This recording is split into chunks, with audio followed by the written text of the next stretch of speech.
Assalamualaikum warahmatullahi wabarakatuh. Perkenalkan, nama saya Aldini Kamu dari kelas A4 Keperawatan semester 7. Video ini dibuat dengan tujuan untuk memenuhi tugas ujian tengah semester saya atau UTS dengan judul Perencanaan Tindakan Keperawatan pada Lansia dengan Masalah Komunikasi. Apa sih keperawatan gerontik itu? Jadi keperawatan gerontik itu adalah ilmu yang berfokus pada biologis, psiko, dan sosial, serta dampaknya terhadap pemenuhan kebutuhan dasar manusia dengan penekanan pada upaya dan pada prevensi promosi kesehatan sehingga tercapai suatu kesehatan yang optimal bagi lansia. Nah, kita masuk pada perencanaan tindakan keperawatan pada lansia dengan masalah komunikasi. Jadi, perencanaan keperawatan gerontik ini merupakan langkah-langkah ketiga dari proses keperawatan.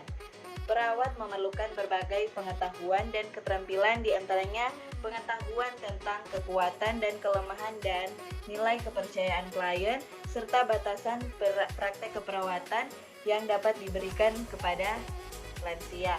Nah, pengertian dari perencanaan keperawatan gerontik yaitu perencanaan keperawatan gerontik adalah suatu proses penyusunan berbagai intervensi keperawatan yang berguna untuk mencegah, menurunkan, atau mengurangi masalah-masalah dari lansia tersebut.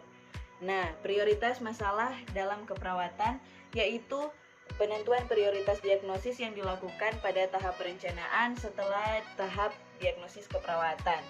Terdapat beberapa pendapat untuk menentukan prioritas, yaitu dengan berdasarkan tingkat kegawatan yang mengancam jiwa, yaitu terbagi menjadi 3, prioritas tertinggi, prioritas sedang, dan prioritas rendah.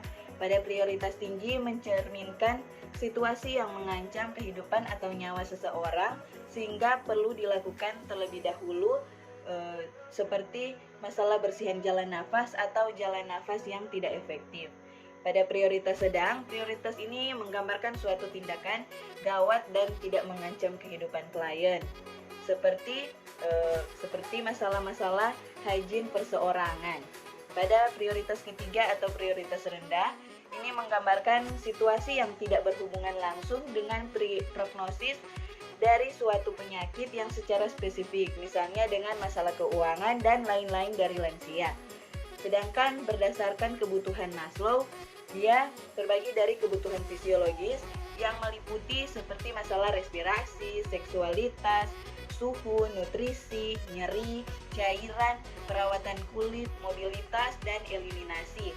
Kebutuhan yang kedua yaitu kebutuhan keamanan dan keselamatan, meliputi masalah lingkungan, kondisi tempat tinggal, perlindungan, pakaian, bebas dari infeksi, dan rasa takut.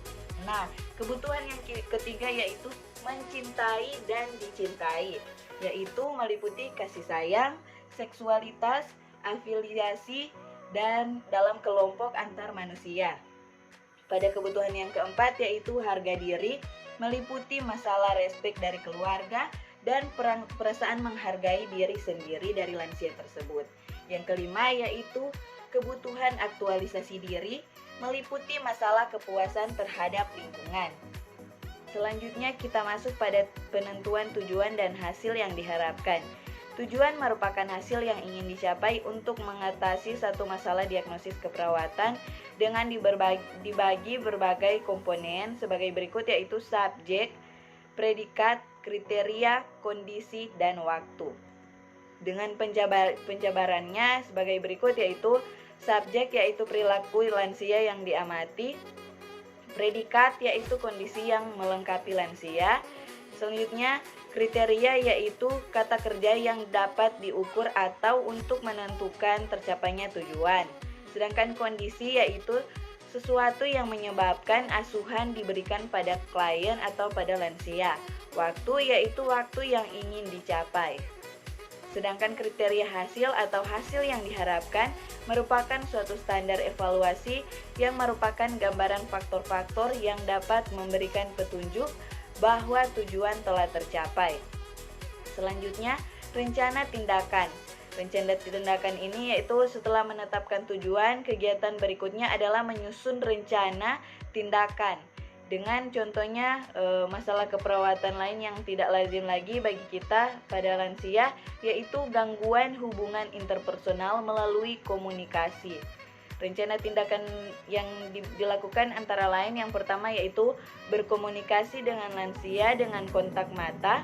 Yang kedua yaitu meningkatkan lansia terhadap kegiatan yang akan dilakukan.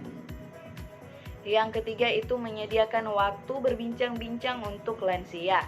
Yang keempat, memberikan kesempatan untuk lansia mengekspresikan atau perawat tanggap terhadap respon verbal dari lansia. Yang kelima yaitu melibatkan lansia untuk keperluan tertentu sesuai dengan kemampuan dari lansia. Yang keenam yaitu menghargai pendapat dari lansia. Demikianlah pemaparan materi dari saya. Kiranya video ini dapat bermanfaat bagi teman-teman sekalian. Buat teman-teman sekalian dari Bapak Ibu atau anak-anak dari Bapak Ibu sekalian yang mungkin mau melanjutkan studi dengan kuliah, mari bergabung dengan kami di Universitas Pembangunan Indonesia Manado dengan Fakultas Keperawatan. Terima kasih.